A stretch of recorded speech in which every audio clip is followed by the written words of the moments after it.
Hello you, how are we doing folks? It's Saturday night and it's Audio Who once again, depending on your point of view, for your listening delight. And it's back with Paul McGann and Ruth Bradley as we conclude Dark Eyes Season 1 with Story 3 and 4. We have a Tangled Web and X and the Daleks. We have the backstory of Molly O'Sullivan revealed, to implants in both her and the Doctor's head, to rainbows and sunshine, flowers growing on the streets of Scarrow.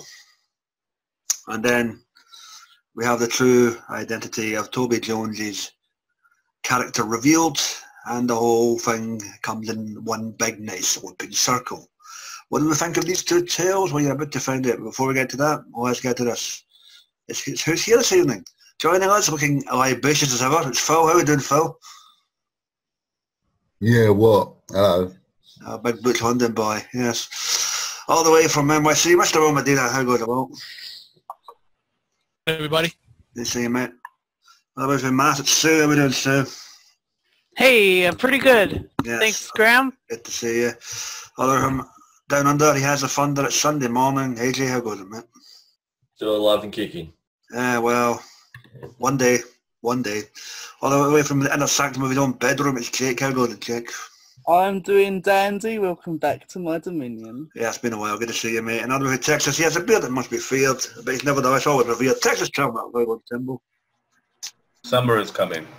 Yes, and apparently so is winter, if you believe the Game of Thrones promos this week, but we'll save that for another cast. So, guys, a Tangled Web. We'll begin with that. Interesting backstory for Molly. Gets abducted for a brief period at the age of 2 years old, and the retinal genital particles are in full flow. So what do we think of this tale? Well, opening thoughts, mate, on a Tangled Web, Paul McGann and Ruth Bradley. This is it's a good story, but it's a little bit upsetting that because of what happened of the next story is wiped out. Yes. Yeah. Well. And yeah. but it's sort of a way. It's sort of like you said, how Molly O'Sullivan has her dark eyes, and of course you have Toby Jones there, always watching them and all that, and then the Doctor realizing that so far everywhere they go, the Daleks are right near them and know where they're at. So so he was getting very suspicious, and then on the one occasion he wanted to go to Gallifrey, which we know he don't like going. He can't get there, and we find out why later. Yeah. And then, of course, that little you could say a side story, or they end up on a planet that has Daleks no longer thinking of war. Rainbows and sunshine. Yeah. Yeah. Even I felt like the Doctor says this cannot be true. That's and of course we find out what it is about it. But this one alone, just this specific story is a good story, so I got to give that an opening right there. All righty. Timbo, how about you, mate? Tangled Web? I think it's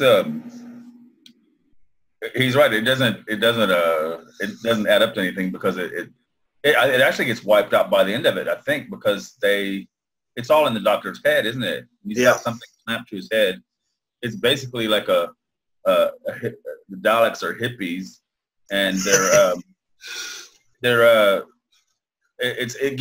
good thing about it is it gives you an idea. It's an alternate history of what might have happened after the Time War. I mean, if the Daleks succeeded in wiping out the Time Lords, then this is maybe how they developed afterward. Maybe they felt guilty. You never know. But the truth is, this story is kind of a cul-de-sac. It doesn't go anywhere. And it doesn't mean anything to the overall story.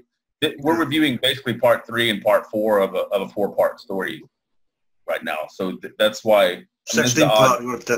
Yeah. Well, technically, yeah, but I mean, this is a. Yeah.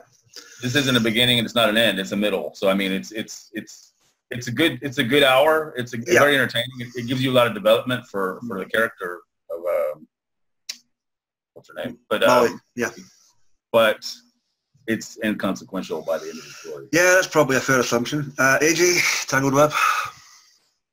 I didn't mind this story. I did like the fact that the Daleks are basically hippies. I'm just amazed they weren't handing out flowers and singing.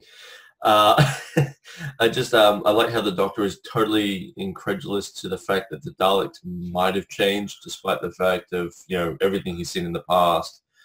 And we do get little hints of the time war that's coming soon in the very near future for the Doctor. And Molly, I thought was quite brilliant in this. It felt a bit like Donna a bit when she was injected with those particles, and how Molly's got the same sort of situation. So to me, that felt like a bit of a mirroring there. All right, fair point. And from one happy to another, Sue, what do you reckon? Well, Daleks as hippies was interesting, and the whole discussion of how Dark Eyes, of how Molly O'Sullivan had been kidnapped was really interesting, and it was dramatic, and although after that I had trouble remembering the name of the guy who kidnapped her to begin with and put her with his name is Cottress. Cottress, but it turns out he's somebody else in the next story. Yes, we'll get to that. Yeah. Fair enough. Philip, Cottress and Co. What do you reckon, mate? Of the two stories, this one I found a bit more entertaining. Purely because of the fact that everybody else said the Daleks are little hippie, fun-loving thing with kids running around the place, and the fact that the Doctor kept having mental reflexes towards what's her name? Thingboby's death. Oh no, the other the one. What's her name? I can't remember her name now. Lucy Miller. Lucy. Yeah. Okay. Right. Yeah. Yeah. Having little mental flashbacks of Lucy Miller's death. That was quite nice. Sort of like continuation from before, and the fact that like everybody says, Cottress kidnapping young Molly when she's little and then bringing her back to the family to say, hello, I found your daughter. But obviously, in the meantime, he's tampered with her in some ways. Careful, especially in light of events this week. We don't want to go down that road. Okay, I don't want to. Never mind. Yes. But yeah, it's a good story, and it's nicely. But who are those creatures at the end? The people when the Daleks come and exterminate those vocal creatures. I don't know who. Am I right in understanding that whole Dalek situation was a mental projection done by those creatures? Yeah, they didn't know they were under the influence of the Daleks. So. Okay, so it's all a bit of a ruse. But yeah, I liked it. It was good. And Molly, as herself, is a standout throughout the two stories. She stood up very well. Excellent. Jake, Tangled Web. I really fucking enjoy this story. I really like the idea of doctors not doctors. I thought it was gonna be fucking good, idiot. Daleks being good. It reminds me a lot of Scott Gray's Children of the Resolution. The fact that the Daleks turned good and later on that Time War episode. We're not onto that. But I love it. It was just so unique in the way it was done. It's the only Dark Eyes story I actually thoroughly enjoy because it's so different, sort of thing. Love Toby Jones as Cottress, or as I call him, Evil Dobby. He's really, he's just so creepy. It's like we need like more Time Lords like that, and it's just all pieced together. It's like a perfect backstory kind of story. And I agree with what AJ said about the whole Donna thing. There's lots of mirroring between stuff that's already happened in the future sort of thing, which I really like, and it works so well for like a middle kind of story, if that makes sense. Like, hey, shit's happening now. Get buckle your seatbelts up, shit's about to get real, which I think the first two are sort of lacking a bit, and that's what I thought of it. I really fucking enjoy it. Well, from one ghetto to another, I can cover most of that, except some of the lingo. But yeah, Toby Jones, you can't grumble here. He's at his maniacal best. Just when he thinks his plans are well best laid and everything has came to be, we find out in the subsequent story that maybe a certain someone had other things in motion, and yeah, it went tits up, so to speak. But all in all, as the guys have alluded to, this is a good backstory for Molly. It puts more meat on the bone with regards to her character. And yeah, if you want to be technical, by the end of the next story, I think the whole events of the thing basically get wiped out, apart from the only ones that know about it are the Doctor, the Time Controller, and Molly. So yeah, c'est la vie. And from that, we go on to story number 4 of this set, which is X and the Daleks, the conclusion of season 1. Well, opening thoughts.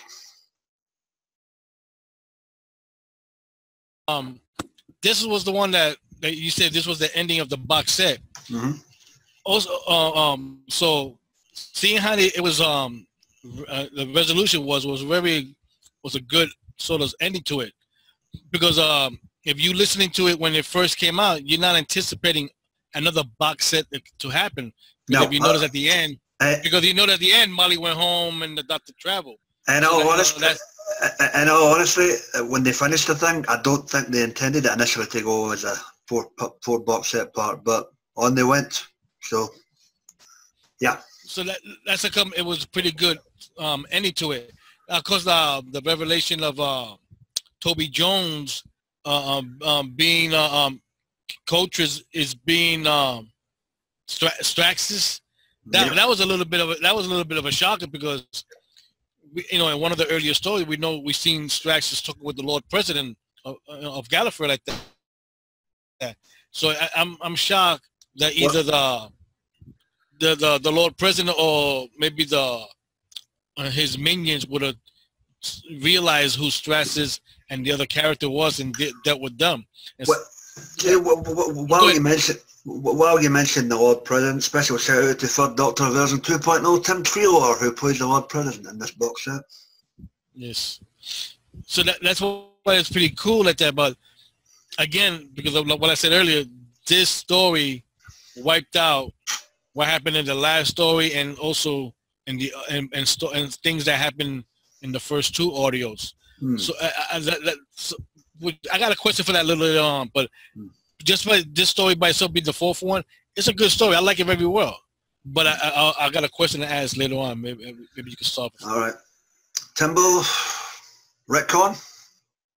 Yeah, that's what it is. At the end of it, I like the idea of 2 incarnations of the same person hating themselves so much that it makes you wonder, like, if they could do that with the Doctor sometime. I mean, you got a little bit of that with 6 when he was first on television. He was talking so much shit about 5, but it's a great idea. I think the only time you've had a multi-Doctor story where they actually work together it's kind of with 6 and 7 in that one story, right? Where I don't know, it's a long story, but it's a good idea, but at the end of the day, it is kind of a cop-out, because they pretty much retcon the whole story and everything's as it was.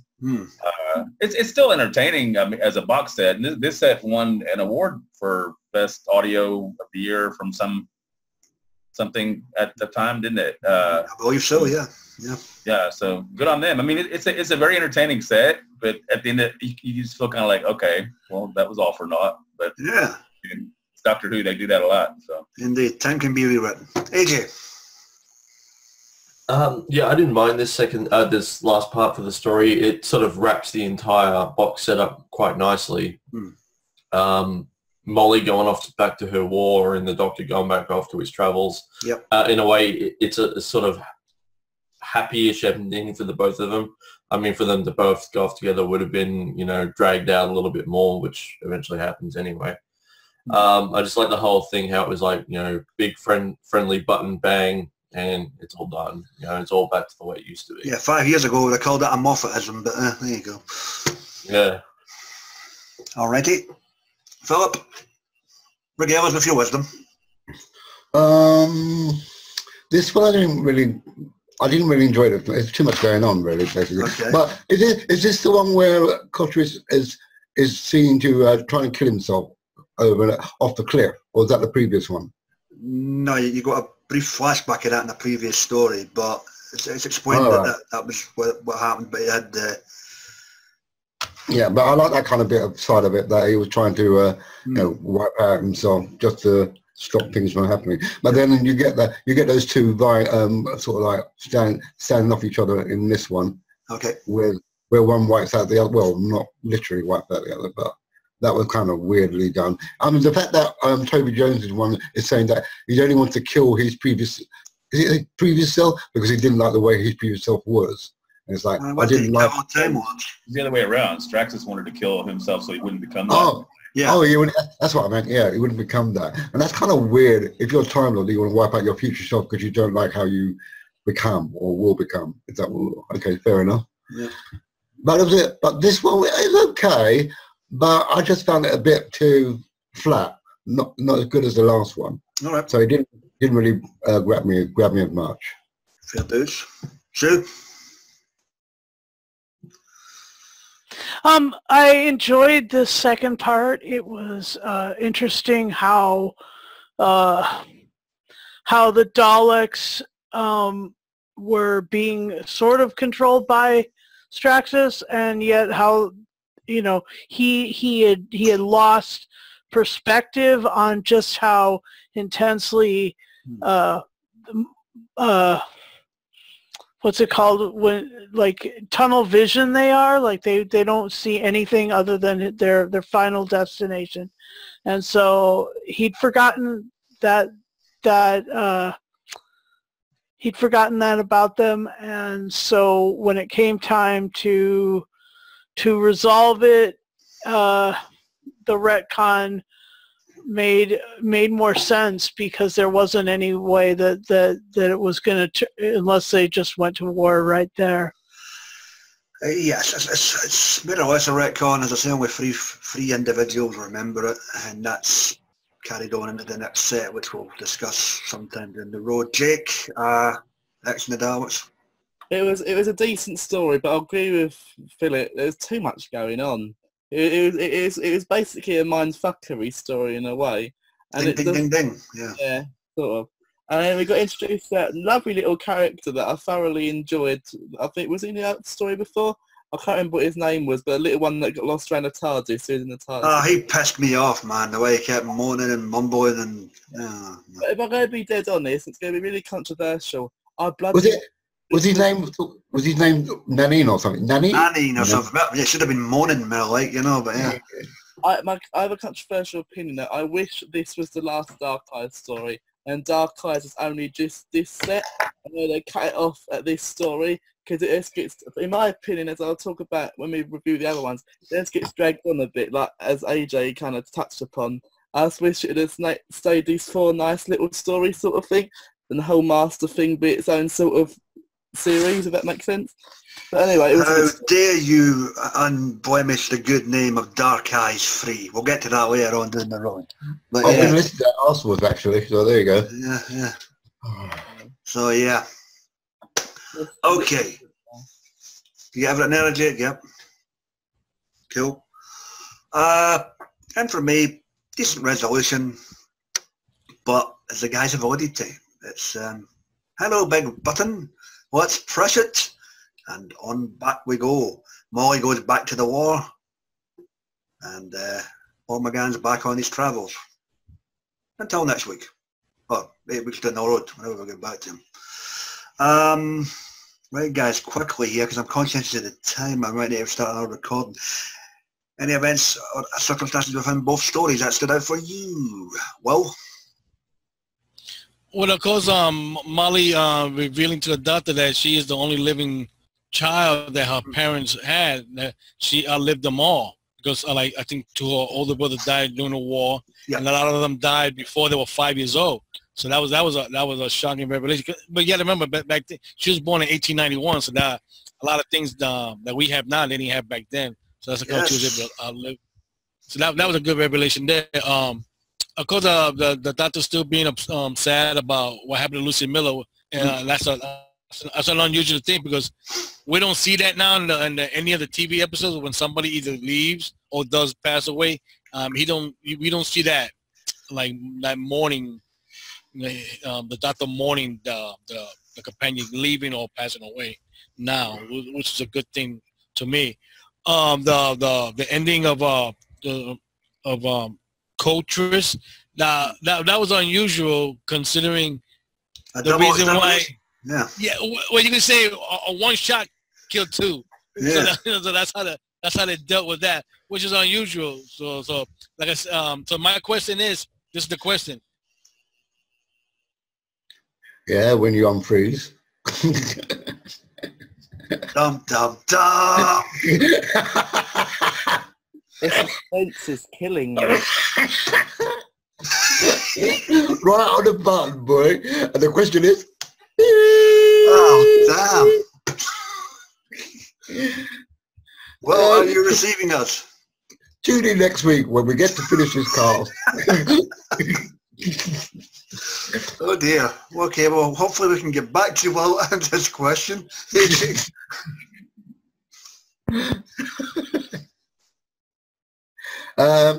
Yes. You're muted. You're muted, AJ.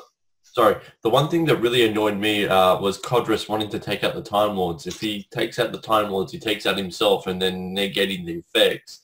Well, maybe not completely, because remember, it was fragmented with Dalek DNA. Oh, yeah. Okay, right.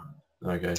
So, but I didn't really mind the entire thing. Towards the end, it did fall apart a little. Trying to think. The first one that we listened to, the Dalek saying please, and we want to feed you. I'm just sort of sitting back going, what? I'm amazed they didn't go, I am your servant or something, which would have been a flashback to the original series. From Power of the Daleks. Yeah, and the other one, I don't like how Mr. X, or whatever you want to call him, says basically he wants to turn the Daleks back as well in a way. Was that am I right in that story? Like he wanted to change them slightly? No, I'm not worried. No, okay. All right, maybe I got confused there. All right. I'm looking at my notes. Sorry. No, no problem. Timbo, anything for you?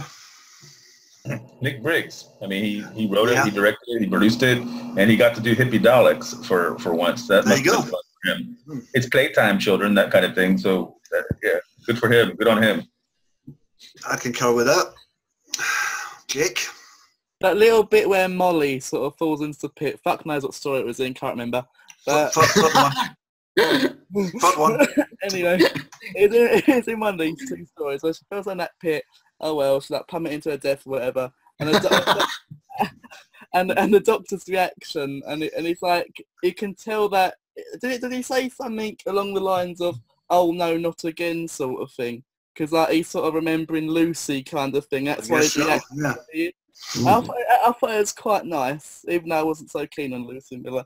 But is that nice? What's with me? I know, I'm full of that this week. Yeah. Welcome back. Exactly. For me... Hang on. What? I'll go, carry on then. What's the matter, Phil? I thought you were going to ask me first. No, actually, on you go then. There you go. Okay, no, the only funny thing I found in the whole two... Oh, hang on. Okay. The only funny thing I found in this two stories was a bit where the doctor wakes up from being unconscious and he sees the Dalek in the room, and then Molly comes and goes, it's not real Dalek. Look, she taps on it and the Dalek calls... Oh, it's in the shell. Yeah. It comes out of the shell and he goes, it sort of says, I can't get over the... what I used to do, so I just go in there just to force of habit. I think it's funny. And the Dalek goes back into the shell of force of habit. You can coward you, yeah, coward. Yeah, there you go. Yeah, that was kind of funny. So that's a fair point. For me, the manipulation of Straxus in this thing, it was really on full display. You know, it's the whole year then the CIA really coming to the fore, where you think the Daleks think that this whole particle machine's going to do one thing, ends up doing another, and it affects them instead of the Time Lords. And Straxus and the CIA have a hand in that. Even the doctors know we're well coded up. It's almost something that Seven would be proud of, this fucking thing, you know. Yeah, that's true. All the places are in place, and you know, and we're off to the races with Straxus's maniacal plan, but it doesn't bear fruit, unfortunately. So I enjoyed that aspect of it. Can I say that I enjoyed the TARDIS chase with them traveling and following the Artron spore? Ah, you liked the time ramming, did you? The vortex. Yes, and the time ram. Quite. Yes, yeah. Ramming in the vortex. Yeah, I think that's a different movie. We'll carry on. And with that, guys, it's as if Will might be stranded in the wilderness here, so anything else that stands out for you with regards to these two tales? Well, Mike? The music was really good. I concur with that. Music? Oh, okay. Yeah, you know that thing that played over the vocals? It was a bit louder. I know it was a bit loud in one place when I couldn't really hear what someone was saying. I don't know what bit it was. I think it's when the TARDIS were being time rammed and it was all kind of like loud and yeah, noise everywhere. I'm like, okay. Noise everywhere. Okay. Anything else, guys? Nope. Yeah. All right. Well, I may have to edit you in, mate. I guess it's that time again. And there's no here to come up with a quip. Fuck. All right. We haven't given you a rating.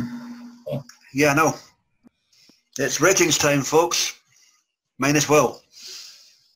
A Tangled Web and X and the Daleks. Philip, would you use 2 tales out of 10, mate? Well, the Tangled Web, I thoroughly enjoyed it over X and the Daleks, so I'm going to give Tangled Web a decent 8 out of 10. And of course, X and the Daleks is going to get a 7 out of 10. Okay. Sue, what say you? Because I listened to them one right after the other, I'll do one for the whole thing, and I'll give it an 8.5 for the whole shebang, all the way to the end of Dark Eyes 1. Okay, Douglas, thank you. AJ, what say you? The first one I'm going to give an 8.5 out of 10, and the second one I will give a 7 out of 10. It was the weaker of the two, quite obviously. Okay. Limbo, go for it, mate. What do you reckon? I'll give the whole set a 9.5. The 2 of them? Cool. Fine. And Jake, go for it. I'll give Tangled Web a 9, X and Daleks 7.5. The whole box set I'll give a 7. And I will give a Tangled Web a 7.5, and I will give X and the Daleks, fuck it, the same. Decent stories, decent hour, decent 2 hours. And just the whole retcon thing, you're like, why bother? But still decent. And we're off to the races with Dark Eyes. And with that, guys, done, dusted, and finito, unless we come back with all later. Join us next week when it's the turn of, well, here we go, Christopher Eccleston again. Ably performed, hopefully, this time, by Nick Briggs in story number 9 of the Destiny of the Doctor series, Night of the Whisper. So we look forward to tackling that in 2 weeks' time. Please check out our buddies in the wonderful wackety world of the YouTube. We've got the guys and dolls that geeks assembled with their TV, audio heads and movie reviews. You've got Dr. Freedom and his new broadcast Omega Files and the Adventures of Dr. Freedom Arc. You've got Sammy Catlett, you've got Johnny Boys, you've got Mike Shannon whenever they're online. Like, share, comment, subscribe, thumbs up, thumbs down. We're getting the hell on out of here. It's time to get some beer. And we're still anxiously awaiting Will's question. Good night, folks.